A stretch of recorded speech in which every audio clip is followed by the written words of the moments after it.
संकट के दिन यहोवा तेरी सुन ले। याकूब के परमेश्वर का नाम तुझे ऊंचे स्थान पर नियुक्त करे। वह पवित्र स्थान से तेरी सहायता करे और सियोन से तुझे संभाल ले।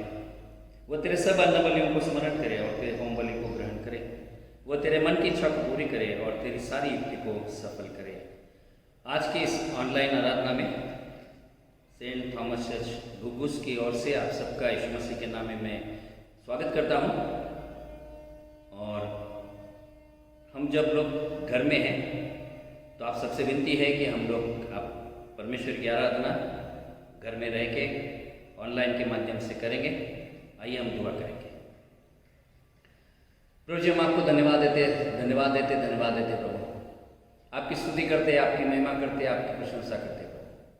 आपकी जय जयकार करते हैं क्योंकि आप महान और अनुग्रहकारी परमेश्वर हैं।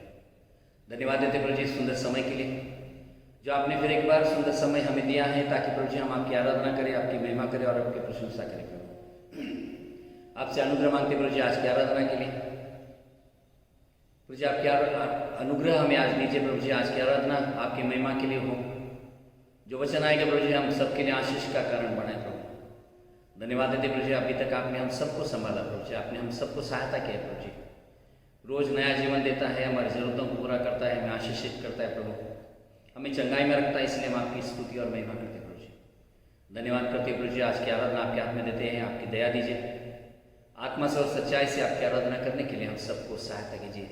इसलिए सारा आदर आपको देते हैं, सारा महिमा आपको देते हैं और इस विनती को यीशु मसीह के नाम में मांगते हैं, सुनो ग्रहण कर पिता, आमीन। इस समय में हम लोग परमेश्वर की महिमा के लिए कुछ गीतों को गाएंगे। मैं हमारे यूथ को विनती करूंगा कि वो परमेश्वर की महिमा के लिए, स्तुति के लिए कुछ गीत गाएं और उसके द्वारा परमेश्वर की महिमा हम सब मिलके उसकी आराधना और स्तुति करेंगे। सभी को प्रेज द लॉर्ड। आइए हम आज की आराधना की शुरुआत करें और कुछ गीतों को गाकर हम परमेश्वर को धन्यवाद दें। नारे लगाओ और गाओ रे, इस गीत को गाकर हम परमेश्वर की स्तुति आराधना करें। नारे लगाओ और गाओ रे, झंडा मसीह का फहराओ रे। नारे लगाओ और गाओ रे, झंडा मसीह का फहराओ रे। Hallelujah hallelujah hallelujah hallelujah hallelujah hallelujah hallelujah. मसीह फिर जी उठा है, पापों का अंत हुआ है। मसीह फिर जी उठा है, पापों का अंत हुआ है। खुशियाँ वो बांट रहा है, प्रेम की धारा बही है। खुशियाँ वो बांट रहा है, प्रेम की धारा बही है। Hallelujah hallelujah hallelujah hallelujah hallelujah hallelujah hallelujah hallelujah. नारे लगाओ और गाओ रे, झंडा मसीह का फहराओ रे।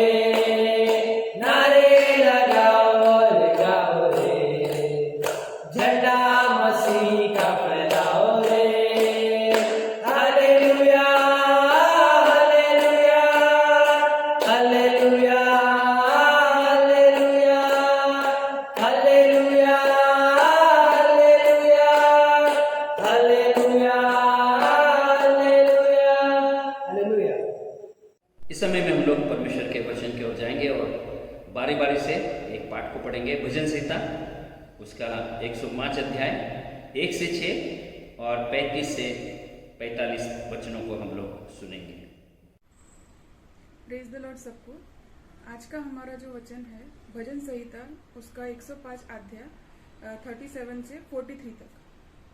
तब वह अपने गोत्रियों को सोना चांदी दिलाकर निकाल लाया और उनमें से कोई निर्बल न था। उनके जाने से मिस्त्री आनंदित हुए क्योंकि उनका डर उनमें समा गया था। उसने छाया के लिए बादल फैलाया और रात को प्रकाश देने के लिए आग प्रकट की। उन्होंने मांगा, तब उसने बटेरें पहुंचाई और उनको स्वर्गीय भोजन से तृप्त किया। उसने चट्टान फाड़ी, तब पानी बह निकला और निर्जल भूमि पर नदी बहने लगी, क्योंकि उसने अपने पवित्र वचन और अपने दास इब्राहिम को स्मरण किया। वह अपनी प्रजा को हर्षित करके और अपने चुने हुओं से जय जयकार करके निकाल लाया। हे परमेश्वर का वचन है, परमेश्वर को धन्यवाद। आमीन। इस समय में हम लोग पहला रीडिंग की ओर जाएंगे। निर्गमन उसका 6वां अध्याय 2 से 15 वचनों को हम इस समय में सुनेंगे और विनती करूंगा जिनको जो रीडिंग दिया है वो उसको पढ़ें। प्रेज़ लॉर्ड सभी को। निर्गमन उसका 16वां अध्याय उसका 2 से लेके 15 तक। फिर एलीम ने कुछ करके इस्राएलियों की सारी मंडली मिस्र देश से निकलने के बाद दूसरे महीने के 15वें दिन को सीन नामक जंगल में, जो एलीम और सीने पर्वत के बीच में है, आ पहुंची। जंगल में इस्राएलियों की सारी मंडली मूसा और हारून के विरुद्ध बकबक करने लगी। इस्राएली उनसे कहने लगे, जब हम मिस्र देश में मांस की हांडियों के पास बैठकर मनमाना भोजन करते थे, तब यदि हम यहोवा के हाथ से मार डाले भी जाते तो उत्तम वही था। पर तुम हमको इस जंगल में इसलिए निकाल ले आए कि इस सारे समाज को भूखे मार डालो। तब यहोवा ने मूसा से कहा, देखो, मैं तुम लोगों के लिए आकाश से भोजन वस्तु बरसाऊंगा और ये लोग प्रतिदिन बाहर जाकर प्रतिदिन का भोजन इकट्ठा करेंगे। इससे मैं उनकी परीक्षा करूंगा कि ये मेरी व्यवस्था पर चलेंगे कि नहीं। और ऐसा होगा कि 6वें दिन वह भोजन अन्य दिनों से दूना होगा, इसलिए जो कुछ वह उस दिन बटोरे उसे तैयार कर रखे। तब मूसा और हारून ने सारे इस्राएलियों से कहा, सांझ को तुम जान लोगे कि जो कुछ तुमको मिस्र देश से निकालने आया है वह यहोवा है, और भोर को तुम्हें यहोवा का तेज देख पड़ेगा, क्योंकि तुम जो यहोवा पर बुड़बुड़ाते हो उसे वह सुनता है, और हम क्या ही है कि तुम उन पर बुड़बुड़ाते हो। फिर मूसा ने कहा, यह तब होगा जब यहोवा सांझ को तुम्हें खाने के लिए मांस और भोर को रोटी मनमाने देगा, क्योंकि तुम जो उस पर बुड़बुड़ाते हो उसे वह सुनता है। और हम क्या है, तुम्हारा बुड़बुड़ाना हम पर नहीं, यहोवा ही पर होता है। फिर मूसा ने हारून से कहा, इस्राएलियों की सारी मंडली को आज्ञा दे कि यहोवा के सामने वरन उसके समीप आए, क्योंकि उसने उनका बुड़बुड़ाना सुना है। और ऐसा हुआ कि जब हारून इस्राएलियों की सारी मंडली से ऐसी ही बातें कर रहा था कि उन्होंने जंगल की ओर दृष्टि करके देखा और उनको यहोवा का तेज बादल में दिखलाई दिया। तब यहोवा ने मूसा से कहा, इस्राएलियों का बुड़बुड़ाना मैंने सुना है, उनसे कह दे कि गोधूली के समय तुम मांस खाओगे और भोर को तुम रोटी से तृप्त हो जाओगे, और तुम यह जान लोगे कि मैं तुम्हारा परमेश्वर यहोवा हूँ। तब ऐसा हुआ कि सांझ को बटेरें आकर सारी छावनी पर बैठ गई, और भोर को छावनी के चारों ओर ओस पड़ी। और जब ओस सूख गई तो वे क्या देखते हैं कि जंगल की भूमि पर छोटे छोटे झिलके पाले के किनकों के समान पड़े हैं। यह देखकर इस्राएली, जो न जानते थे कि यह क्या वस्तु है, वे आपस में कहने लगे, यह तो मन्ना है। तब मूसा ने उनसे कहा, यह वही भोजन वस्तु है जिसे यहोवा तुम्हें खाने के लिए देता है। ये परमेश्वर का वचन है। इस समय में हम लोग नए नियम से पढ़ेंगे इब्रानियों की पत्री उसका 3रा अध्याय और 1 से 6 वचनों को इस समय में हम लोग पढ़ेंगे। सभी को प्रेज द लॉर्ड। आज के वचन इब्रानियों की पत्री उसका 3रा अध्याय 1 से 6 पद तक। इसलिए हे पवित्र भाइयों, तुम जो स्वर्गीय बुलाहट में भागी हो, उस प्रेरित और महायाजक यीशु पर जिसे हम अंगीकार करते हैं ध्यान करो। वह अपने नियुक्त करने वालों के लिए विश्वास योग्य था, जैसा मूसा भी परमेश्वर के सारे घर में था, क्योंकि यीशु मूसा से इतना बढ़कर महिमा की योग्य समझा गया है, जितना कि घर का बनाने वाला घर से बढ़कर आदर रखता है, क्योंकि हर एक घर का कोई न कोई बनाने वाला होता है, पर जिसने सब कुछ बनाया वह परमेश्वर है। मूसा तो परमेश्वर के सारे घर में सेवक के समान विश्वास योग्य रहा कि जिन बातों का वर्णन होने वाला था उनकी गवाही दे, परंतु मसीह पुत्र के समान परमेश्वर के घर का अधिकारी है, और उसका घर हम है, यदि हम साहस पर और अपनी आशा के घमंड पर अंत तक दृढ़ता से स्थिर रहे। यह परमेश्वर के वचन है। धन्यवाद। परमेश्वर की महिमा के लिए समय में हम लोग एक गीत को गाएंगे, खड़े रहेंगे और परमेश्वर की महिमा करेंगे, और गीत परमेश्वर की महिमा के लिए हम लोग गाएंगे। मिलकर हम सन्ना तेरी गाते गाते सारे जहां को सुनाते सुनाते जय जय हो तेरी महिमा हो तेरी प्रभु सबको हम यह गीत सुनाते हालेलुया जय जय हो तेरी महिमा हो तेरी प्रभु सबको हम यह गीत सुनाते सारे जहां का सहारा सहारा डूबे हुओं का किनारा किनारा नैया हमारी डोले डोले मौजों में गाए डोले डोले ले चल किनारे ले जा बनकर तू माझी ले जा सबको पार लगाए हालेलुया ले चल किनारे ले जा बनकर तू माझी ले जा सबको पार लगाए मिलकर हम सन्ना तेरी गाते गाते सारे जहां को सुनाते सुनाते जय जय हो तेरी महिमा हो तेरी प्रभु सबको हम यह गीत सुनाते हालेलुया जय जय हो तेरी महिमा हो तेरी प्रभु सबको हम यह गीत सुनाते हालेलुया। इस समय हम लोग सुसमाचार पाठ को सुनेंगे। योना रचित सुसमाचार उसका 6वां अध्याय 22 से 35 वचनों को इस समय में हम लोग सुनेंगे। 7:34-35। इसलिए जब भीड़ ने देखा कि यहाँ न यीशु है और न उसके चेले, तो वे भी नाव पर चढ़ के यीशु को ढूंढते हुए कफरनहूम पहुँचे। झील के पास जब वे उनसे मिले तो कहा, हे रबी, तू यहाँ कब आया? यीशु ने उन्हें उत्तर दिया, मैं तुमसे सच सच कहता हूँ, तुम मुझे इसलिए नहीं ढूंढते हो कि तुमने आश्चर्य कर्म देखे, परंतु इसलिए कि तुम रोटियां खाकर तृप्त हुए। नाशवान भोजन के लिए परिश्रम न करो, परंतु उस भोजन के लिए जो अनंत जीवन तक ठहरता है, जिसे मनुष्य का पुत्र तुम्हें देगा, क्योंकि पिता अर्थात परमेश्वर ने उसी पर छाप लगाई है। इन्होंने उससे कहा, परमेश्वर के कार्य करने के लिए हम क्या करें? यीशु ने उन्हें उत्तर दिया, परमेश्वर का कार्य यह है कि तुम उस पर जिसे उसने भेजा है विश्वास करो। तब उन्होंने उससे कहा, फिर तू कौन सा चिन्ह दिखाता है कि हम उसे देखकर तेरा विश्वास करें? तू कौन सा काम दिखाता है? हमारे बाप दादाओं ने जंगल में मन्ना खाया, जैसा लिखा है। उसने उन्हें खाने के लिए स्वर्ग से रोटी दी।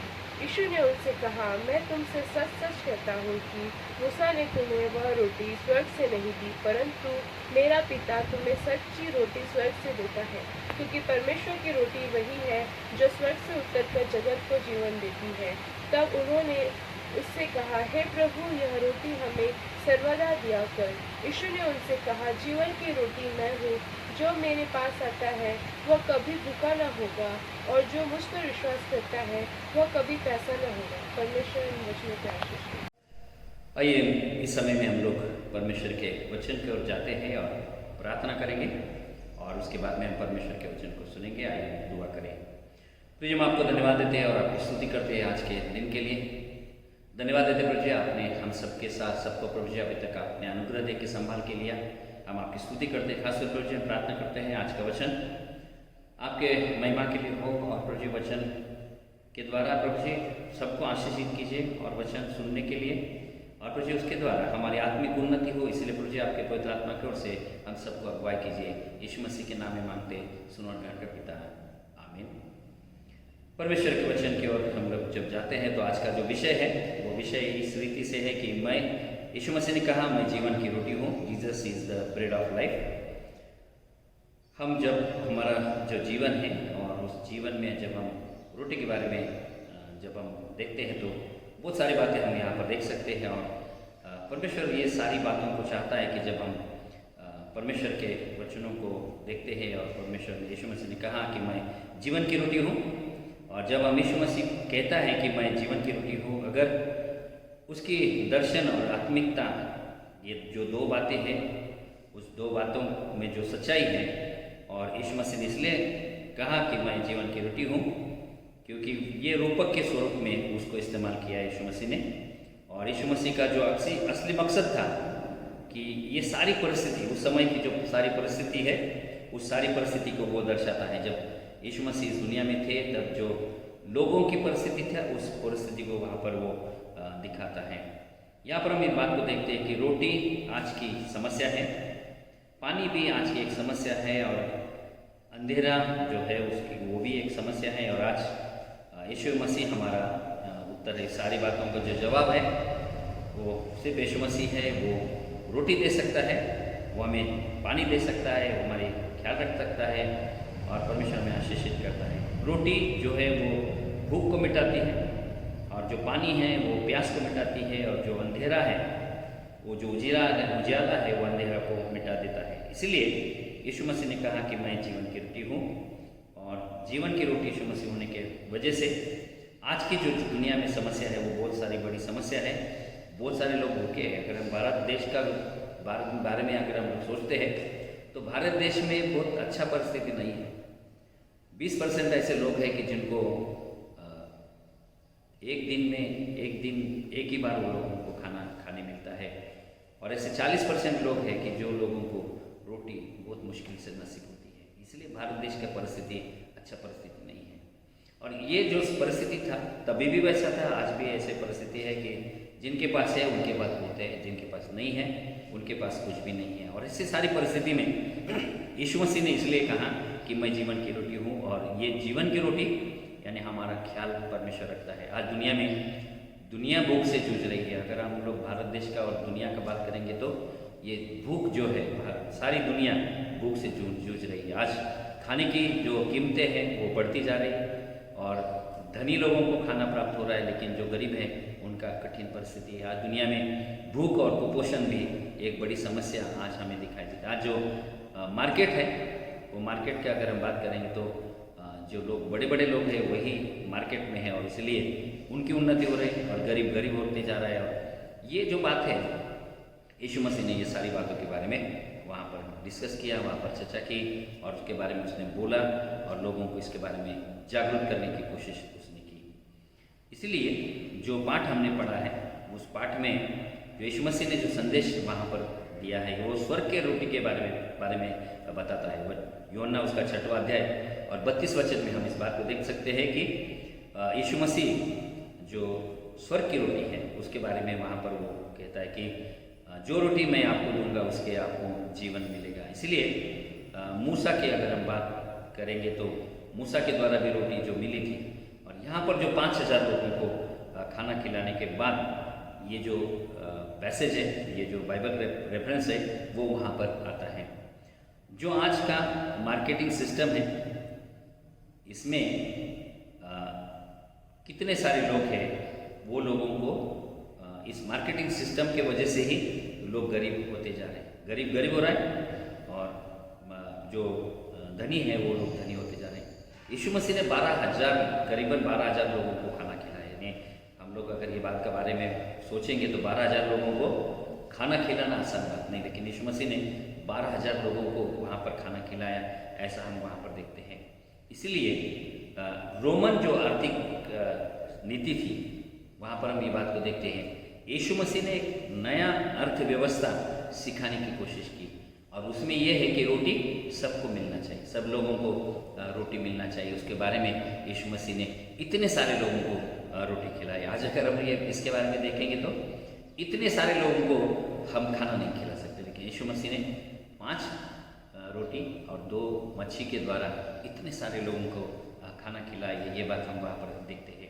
इसीलिए परमेश्वर हमको बहुत प्यार करता है, वो हमारा ख्याल रखता है, इसलिए हमको हमारा विश्वास उसमें होना चाहिए। और इसीलिए लोगों की आर्थिक जो स्थिति है, जो गरीब लोगों की आर्थिक स्थिति है, वो बदलने के लिए जो यीशु मसीह ने जो बात बोली और जो चमत्कार किया, वो चमत्कार हमें वहाँ पर दिखाई देता है। अगर हम लोग वचन 28 पढ़ते हैं तो वहाँ पर लिखा है, परमेश्वर के कार्य करने के लिए हम क्या कर सकते हैं। आज हमारा ये काम है कि जिन लोगों को रोटी नहीं मिलती उन लोगों को रोटी खिलाना चाहिए, लेकिन उससे ज़्यादा इम्पोर्टेंट ये है कि वो लोग रोटी के लिए कैसे पैसे इकट्ठा कर सकते हैं, उनको कैसे व्यवसाय करते हैं, बिजनेस करके हम लोग उनको कुछ ना कुछ मदद कर सकते हैं कि वो लोग अपने पैर पर खड़े हो सकते हैं। भजन संहिता में भी हम इस बात को देखते हैं। और वचन 35 जो पढ़ते हैं वहाँ पर लिखा है, जीवन की रोटी मैं ही हूँ, जो मेरे पास आएगा वो भूखा नहीं रहेगा। जीवन की रोटी यीशु मसीह है और वो कभी भूखा नहीं रहेगा, ऐसा वहाँ पर हम ये बात को देखते हैं। इसलिए आज भारत देश को यीशु मसीह का ज़रूरत है। जो लोग यीशु मसीह में विश्वास रखते हैं उनको परमेश्वर उनका ख्याल रखता है, उनकी सुधि लेता है, उनको आशीषित करता है और परमेश्वर उनको रोटी खिलाता है। इसलिए जो विश्वासी लोग हैं उनको परमेश्वर कभी भूखा और प्यासा नहीं रखता, ऐसा परमेश्वर का वचन कहता है। इसलिए 2-3 बातों को देखेंगे, थोड़ा समय में देखेंगे, ज़्यादा समय नहीं लूँगा, लेकिन 2-3 बातों को हम लोग देखेंगे कि यीशु मसीह ने कहा कि मैं जीवन की रोटी हूँ, और उसने बहुत सारी बातों को कहा, करीबन 7 बातें कही कि वो कहता है कि मैं जीवन की रोटी हूँ, मैं जीवन का जल हूँ, मैं जीवन की ज्योति हूँ। ऐसी बहुत सारी बातों को उसने कहा। और इसलिए यहाँ पर हम ये बात को देखते हैं कि इसका जो रेफरेंस है हमें मूसा के जीवन में दिखाई देता है। परमेश्वर ने जब ये मूसा को दर्शन दिया तब मूसा को कहा कि वो बोला कि मैं राजा को क्या बताऊँ कि तू कौन है। उसने कहा मैं हूँ जो मैं हूँ, उसने ऐसा कहा। और उसने बोला कि मैं हूँ ऐसा उनको बता दे कि मैं परमेश्वर हूँ। और यहाँ पर ये बात को देखते हैं कि यीशु मसीह ने भी ऐसा कहा कि मैं जीवन की रोटी हूँ। यहाँ पर हम ये बात को देखते हैं कि जो इस्राएल लोग हैं, इस्राएल लोगों को वो दासत्व से छुड़ाने के लिए परमेश्वर ने मूसा को चुना और परमेश्वर ने उसका इस्तेमाल किया। प्रभु चाहता है कि आज बहुत सारे लोग अलग अलग बातों में दबाव में हैं, अलग अलग कठिनाई में हैं, उनसे बाहर निकालने का हमारा सबका काम है। इसलिए जो ऐतिहासिक बात है उसका इस्तेमाल यीशु मसीह ने किया। और मूसा ने जैसे उनको परमेश्वर का जो दर्शन था वो बताया, उसी रीति से यीशु मसीह ने कहा कि मैं जीवन की रोटी हूँ। और प्रभु चाहता है कि हमारा जो जीवन है उस जीवन में सारे लोगों को रोटी मिले। और उसके बहुत सारे अर्थ हैं, लेकिन हम लोग आज भारत देश के बारे में और हम लोगों के बारे में इस बात को हम लोग देख सकते हैं। और इसलिए जो फारो राजा था वो राजा के दासत्व से मूसा ने उनको छुड़ाया। इसलिए प्रभु चाहता है कि लोगों को रोटी मिले, लोगों को पानी मिले, लोगों की ज़रूरतों को पूरा हो। और ये सारे जो दासत्व है उससे परमेश्वर उनको छुड़ाना चाहता है। 2-3 बातें में जो पहली बात है वो पहली बात ये है कि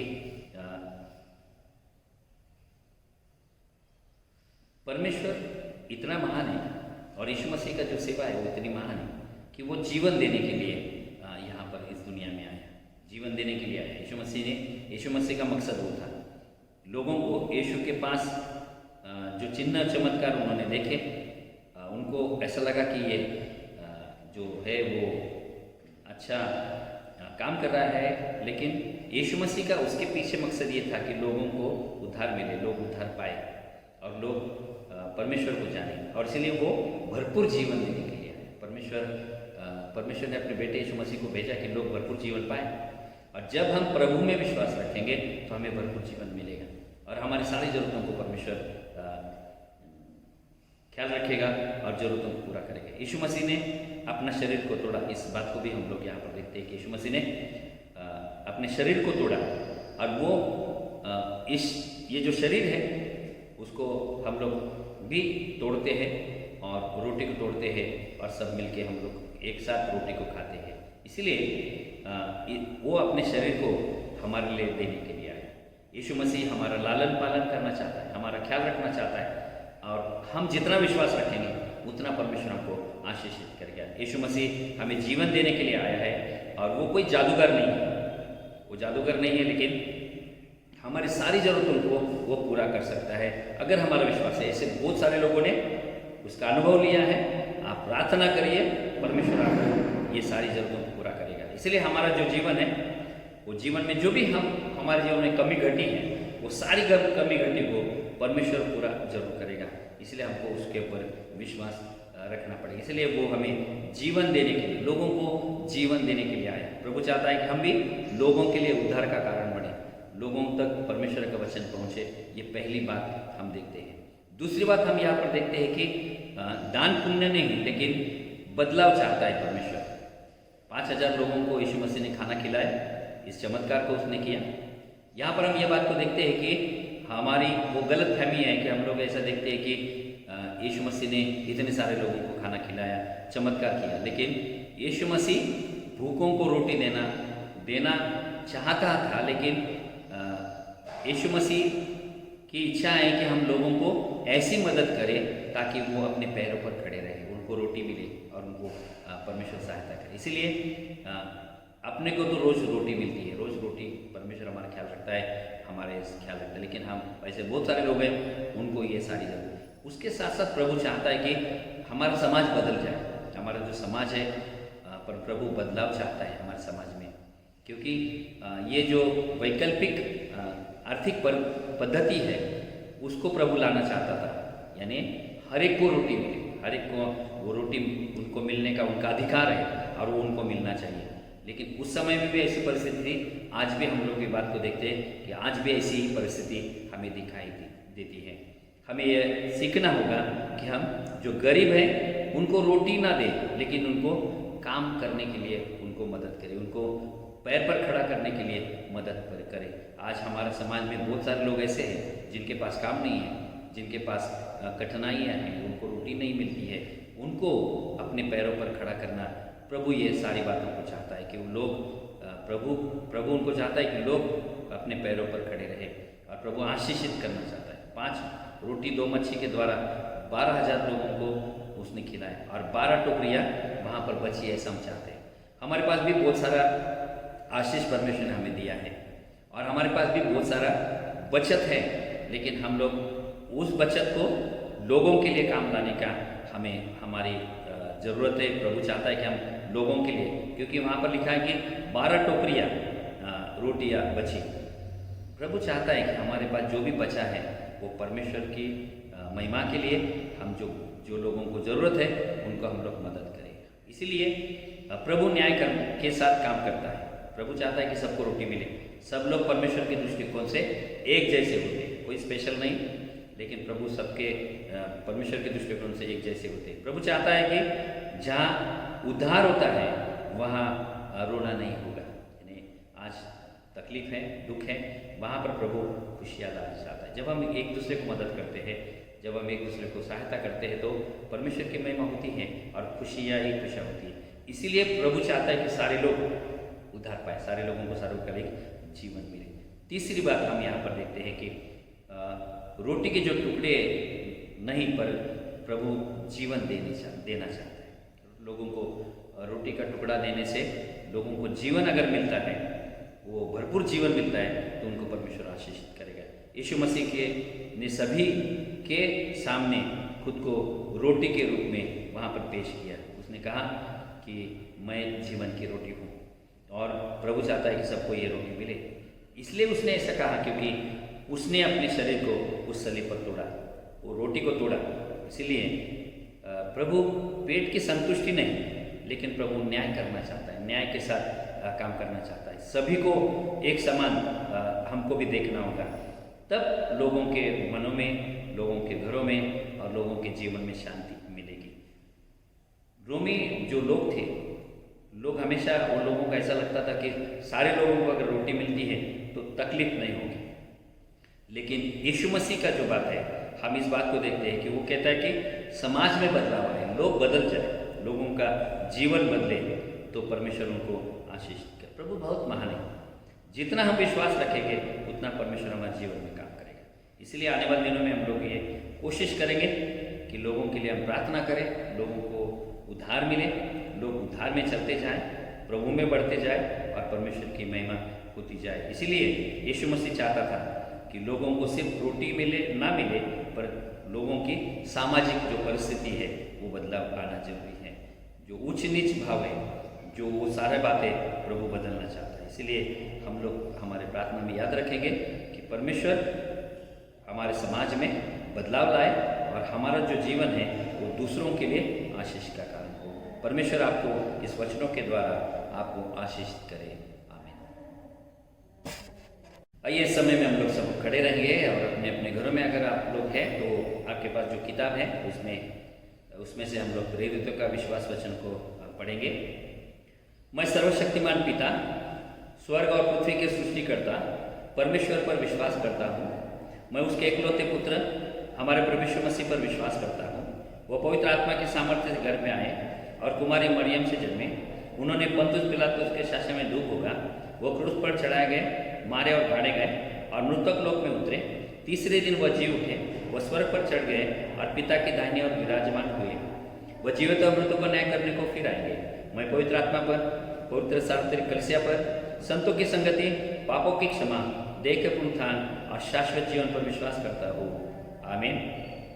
इस समय में हम लोग सूचना को सुनेंगे और मैं विनती करूँगा हमारे भाई जयराज टांडा जो हमारे चर्च के सेक्रेटरी हैं, उनको विनती करूँगा कि वो इस समय में सूचनाएं दे। सभी को प्रेज द लॉर्ड। सबसे पहले मैं परमेश्वर को धन्यवाद देना चाहता हूँ आज के इस सुंदर से दिन के लिए जो कि परमेश्वर ने हम सभी के जीवन में दिखाया है, और साथ ही साथ आज के इस ऑनलाइन आराधना में मैं आप सभी का स्वागत करना चाहता हूँ। जो सूचनाएं हैं वो इस प्रकार से है। हर रविवार हमारी जो ऑनलाइन आराधना है वो सुबह 11 बजे शुरू होती है, जिसका यूट्यूब लिंक हम लोग हमारे चर्च के ऑफिशियल व्हाट्सएप ग्रुप में शेयर करते हैं, और आप उस लिंक पर क्लिक करके इस ऑनलाइन आराधना में आप जुड़ सकते हैं। अगर 11 बजे यदि आपको समय नहीं मिलता है तो जब कभी आपको समय मिलता है आप उस लिंक पर क्लिक करके ऑनलाइन आराधना को आप देख सकते हैं, उसमें सहभागी हो सकते हैं। और जो हमारा सेंट थॉमस चर्च का जो यूट्यूब चैनल है, कृपया करके उसे सब्सक्राइब करें ताकि आपको फ्यूचर में जो भी नोटिफिकेशंस है, आने वाले जो भी वीडियोस है, उसका नोटिफिकेशन आपको मिलता रहे। पास्टेट कमेटी की मीटिंग 10 अगस्त 2021 को संपन्न हुई, और जिसमें कि सन 2019-20 और 20-21 का फाइनल वोटर लिस्ट यानी कि अंतिम जो मतदार यादी है उसको अप्रूव किया गया है, और अप्रूव करके उसे नोटिस बोर्ड पे आप सभी के लिए, आपकी जानकारी के लिए वहाँ पे प्रदर्शित किया गया है। आप लोग चर्च में जब कभी प्रार्थना के लिए आते हैं तो कृपया अपना नाम आप लोग उस लिस्ट में चेक कर सकते हैं। और जो एजीएम की जो प्रक्रिया है वो लोकल जो अथॉरिटीज़ है यानी कि हमारे छतरपुर डिस्ट्रिक्ट के जो कलेक्टर अगर वो चर्चेस खोलने की अनुमति देते हैं, और चर्चेस खुलने के बाद में हम लोग एजीएम के लिए उनसे हमें परमिशन लेना होगा, उनको एप्लीकेशन देना होगा। अगर वो परमिशन देते हैं उसी स्थिति में हम लोग एजीएम कंडक्ट कर पाएंगे, अन्यथा डायसिस के निर्देशों का हमें पालन करना होगा, और डायसिस के जो भी निर्देश उसके लिए आएंगे उसके अनुसार हम लोग पालन करेंगे।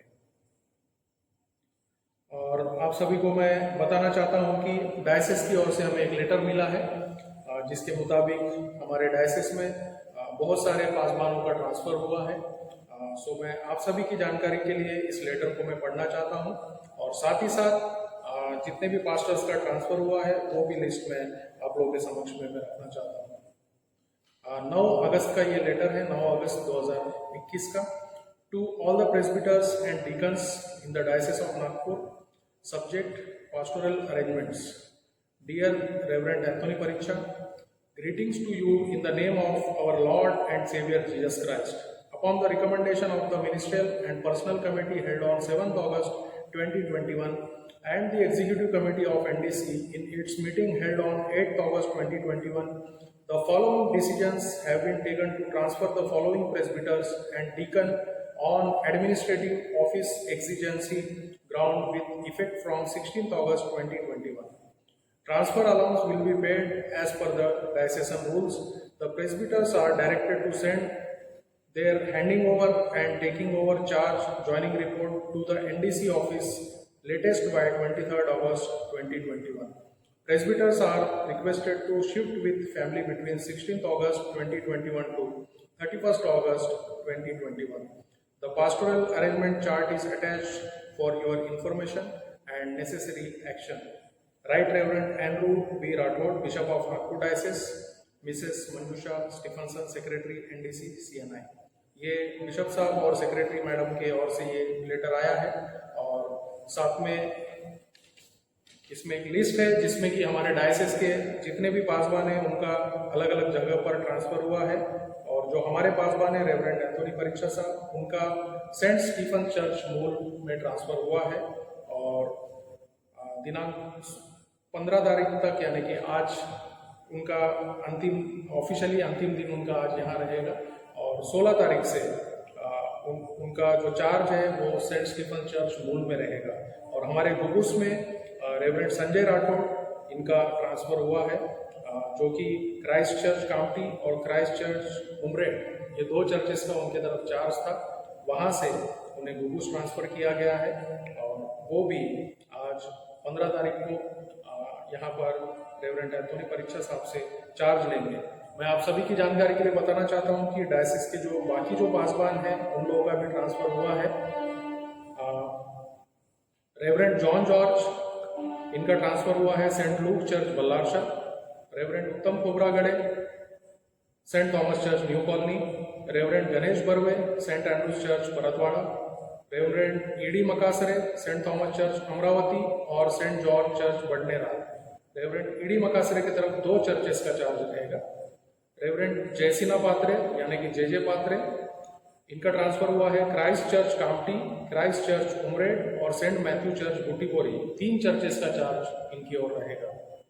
रेवरेंड आरिफ उमर साहब जो कि हमारे डायसिस के अभी वाइस प्रेसिडेंट है, इनका ट्रांसफर हुआ है AHM 1840 चर्च नागपुर और सेंट पीटर चर्च मानकापुर। ये एडिशनल चार्ज इनकी ओर रहेगा, यानी कि 2 चर्चेस का चार्ज रेवरेंड आरिफ उमर साहब की तरफ रहेगा। रेवरेंड एंथोनी अमेर, इनका ट्रांसफर हुआ है Saint Andrews Church Chandrapur. Reverend SV Ghate, इनका हुआ है Saint John Church Aheri. Reverend Anthony Pariksha, इनका हुआ है Saint Stephen's Church Mul. Reverend Sanjay Rathod, इनका हमारे यहाँ सेंट थॉमस चर्च गुगुस में ट्रांसफर हुआ है। रेवरेंड अमीन कलवले, या ये सेंट माइकल चर्च दुर्गापुर में ही रहेंगे, ये पहले भी सेंट माइकल चर्च दुर्गापुर में ही थे। Reverend Satish Nanda All Saints church Akola. Reverend Vijay Salve Saint Mary's church Warora और CNI चर्च हिंगनघाट। 2 चर्चेस का चार्ज रेवरेंड विजय सालवे इनकी ओर रहेगा। Reverend Diwakar Niswade Saint Thomas church Hanuman Nagar Nagpur. Reverend doctor Suresh Sonawane and deacon Ebenezer Jeba, इनका जो ट्रांसफर हुआ है ऑल सेंट्स कैथेड्रल नागपुर और United church Ambazari.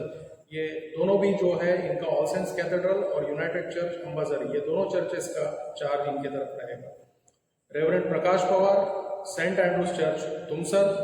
Reverend Markus Khandekar CNI church Wardha और क्राइस्ट चर्च सेवाग्राम, ये 2 चर्चेस का चार्ज रेवरेंड मरकुस खांडेकर की तरफ रहेगा। Reverend Sunil Godbole Saint Thomas Church Bhadravati, इनका इसके पहले भी वहाँ पर ट्रांसफर हुआ था और ये भद्रावती में ही थे, उनको वहाँ पे रिटेन किया गया है। रेवरेंड योसेफ सोनटक्के, इनका ट्रांसफर हुआ है सेंट पॉल चर्च भंडारा और United church Jawahar Nagar. 2 churches का चार्ज जो है रेवरेंड यूसुफ सोनटक्के इनकी ओर रहेगा। सो इस तरीके से ये लिस्ट है। लगभग सभी पास्टर्स का जो कि हमारे डायसिस में है ट्रांसफर हुआ है। रेवरेंड अमीन कलवले और रेवरेंड सुनील गोडबोले, ये 2 लोगों के अलावा बाकी जितने भी पासबान हैं सभी का कहीं ना कहीं ट्रांसफर हुआ है। तो कृपया आप इस बात को ध्यान में रखिएगा। और जो हमारे पासबान हैं 16 तारीख से 31 तारीख का उनको समय दिया गया है शिफ्टिंग के लिए। अगर आप में से कोई भी उनसे मिलना चाहते हैं तो आप उनसे समय लेकर यहाँ पर चर्च में आकर आप उनसे मिल सकते हैं।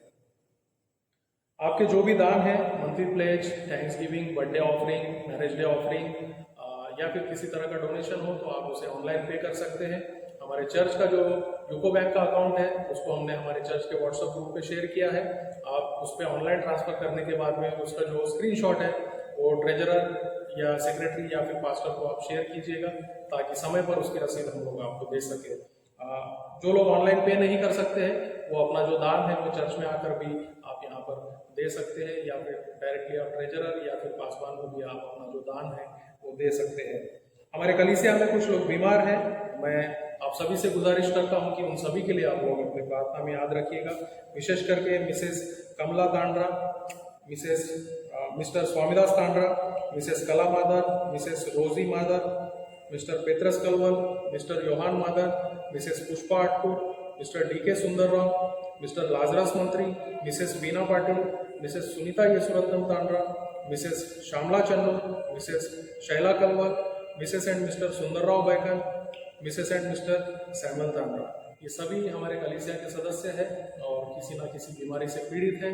इन लोगों की चंगाई के लिए मैं चाहूँगा कि आप सभी लोग अपने पारिवारिक और अपने व्यक्तिगत प्रार्थना में याद रखें। इस तरीके से आज की ये सूचनाएं हैं और फिर एक बार मैं प्रभु को धन्यवाद देता हूँ और इसी के साथ मैं आज की सूचनाओं को समाप्त करता हूँ। Thank you so much. इस समय में हम लोग मध्यस्थी की प्रार्थना में जाएंगे। जब हम अपने अपने घरों में हैं और तो घरों में रहते हैं तो हम लोग मध्यस्थी की प्रार्थना में जाएंगे। परमेश्वर जो हमारी विनतियाँ हैं, हमारे कलीसिया में जो लोग बीमार हैं उनको हम लोग याद कर सकते हैं और उसके साथ साथ डायसिस के लिए और सारी बातों के लिए हम लोग इस समय में प्रार्थना में जाएंगे। Praise the Lord. पलित निवेदन, हम समस्त मानव जाति के लिए प्रार्थना करें। प्रार्थनाओं को प्रभु यीशु मसीह क्रिस्त निरंतर निवेदन के साथ अर्पित करें। हे पिता, हम प्रार्थना करते हैं कि समस्त संसार और न्याय शांति स्थापित हो और प्रत्येक व्यक्ति भरपूर जीवन प्राप्त करे। हे दयावान प्रभु, हमारी प्रार्थना सुनिए। उन सब लोगों के लिए जिस गांव नगर में रहते हैं, उन सब बातों को दूर करने के लिए जिससे आपसी फूट और झगड़े होते हैं, हमारे देश की सच्ची एकता बढ़ती के लिए दयावान प्रभु हमारी प्रार्थना सुनिए। उन सब लोगों के लिए जो कृषि उद्योग अथवा व्यापार में लगे हुए सब मजदूर और कारीगरों के लिए, उन सब के लिए जो हमारे देश की रक्षा करते हैं, ये दयावान प्रभु हमारी प्रार्थना सुनिए। अध्यापकों, छात्रों, वैज्ञानिकों, लेखकों, कलाकारों, उन सब व्यक्तियों के लिए जो अन्य लोगों की विचार और भावनाओं को प्रभावित करते हैं, हे दयावान प्रभु हमारी प्रार्थना सुनिए। उन सब लोगों के लिए जो दुखी है, बेरोजगार है, भूखे प्यासे, दरिद्र, दलित है, बीमार और मरनासन है, उन सब व्यक्तियों के लिए जो ऐसे लोगों की सेवा और सहायता करते हैं, दयावान प्रभु हमारी प्रार्थना सुनिए। हमारे तथा अन्य देश की सब शासकों के लिए, विशेषकर हमारे राष्ट्रपति, प्रधानमंत्री, इस राज्य के राज्यपाल और मुख्यमंत्री और उनके लिए जो लोग किसी प्रकार का अधिकार रखते हैं, दयावान प्रभु हमारी प्रार्थना सुनिए। संपूर्ण मसीह समाज एकता और निर्लाप के लिए समस्त संसार में उनकी गवाह और सेवा कार्य के लिए ये दयावान प्रभु हमारी प्रार्थना सुनिए। भारत में आपके समस्त कलीसिया के लिए उसकी परिषदों अगुवों, विशेषकर हमारे प्रमुख धर्माचार्य, मॉडरेटर, दक्षिण भारत की कलीसिया के प्रमुख धर्माचार्य, मार्थमा कलीसिया की पेट्रोपोलिटन, हमारे धर्माचार्य, बिशप, हमारे पुरोहित और आपकी कलीसिया के सब अन्य धर्म सेवकों के लिए सच्चाई से, लगन से आपकी सेवा करते हैं। धन्यवाद। ये दयावान प्रभु हमारी प्रार्थना सुनिए। यह वर्द है कि उन सब भक्तों के सब जिन्होंने हमारे जीवन में सच्चाई से आपकी सेवा की, हम भी आपके राज्य में शाश्वत आनंद से सहभागी हो सके। दयावान प्रभु हमारी प्रार्थना सुनिए। हे स्वर्गीय पिता, अपने राज्य को शीघ्र प्रकट कीजिए और हमारी प्रार्थनाओं को सुनिए। हम आपके पुत्र, अपने प्रभु उद्धारकर्ता यीशु मसीह के नाम से मांगते, आमीन। इस समय में हम लोग अपने घरों में जब हैं तो हम लोग अपने जो ऑफरिंग है, दान है, उसको हम लोग इकट्ठा करेंगे। इस समय में हमारे सेंट थॉमस चर्च के जो यूथ हैं उनको मैं विनती करूंगा कि वो इस समय में गीत सादर करें और वो गीत होते समय हम लोग दानों को हम लोग अपने अपने घरों में इकट्ठा करें और उसको हम लोग बाद में अपने चर्च में जमा करें। आराधना में छुटकारा, इस गीत को गाकर हम परमेश्वर को धन्यवाद दें। आराधना में है छुटकारा, आराधना में है चंगाई, आराधना में है छुटकारा, आराधना में है चंगाई। शरीर प्राण आत्मा में शांति आनंद देता है, जान से प्यारा प्रभु। शरीर प्राण आत्मा में शांति आनंद देता है, जान से प्यारा प्रभु।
ऑफरिंग अपने घरों में इकट्ठा की है उसके लिए हम लोग प्रार्थना करेंगे। और हमारे चर्च कलीसिया में जो जो लोग बीमार हैं उनके लिए भी इस समय में हम लोग प्रार्थना में जाएंगे। आइए हम दुआ करेंगे। प्रभु जी, हम आपको धन्यवाद देते हैं और आपकी स्तुति करते हैं और आपकी महिमा करते हैं, क्योंकि प्रभु जी सारा आशीष आपकी ओर से हमें मिलता है। आपने हमें जीवन दिया है, आपने हमें आशीषित किया है, रोज हमारा ख्याल रखते हैं, इसलिए हम आपकी स्तुति करते हैं। जो भी दान प्रभु जी हमने घरों में इकट्ठा किया है, हम प्रार्थना करते हैं इस सारे दान पर आपका आशीष हो। हर एक को आशीषित कीजिए, हर एक की जरूरतों को पूरा कीजिए। खासतौर प्रभु जी इस समय में हमारे कलीसिया में जितने बीमार लोग हैं प्रभु जी, हम आपके सामने प्रभु जी दया की भीख उनके लिए मांगते हैं और प्रार्थना करते हैं प्रभु जी हमारे कलीसिया के जितने बीमार लोग हैं उनको आप चंगाई दीजिए। Mister Yohan Madar, Mrs Kala Madar, Mrs and mister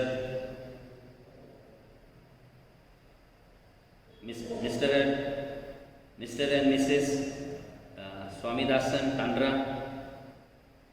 mister Nelson Addurwal, Mrs Sunita Y Tandra, Mrs Bina Patil, Mrs and Mr Sundar Rao Baikan, Mrs Shaila Kalwal, Mrs Pushpa आटपुर।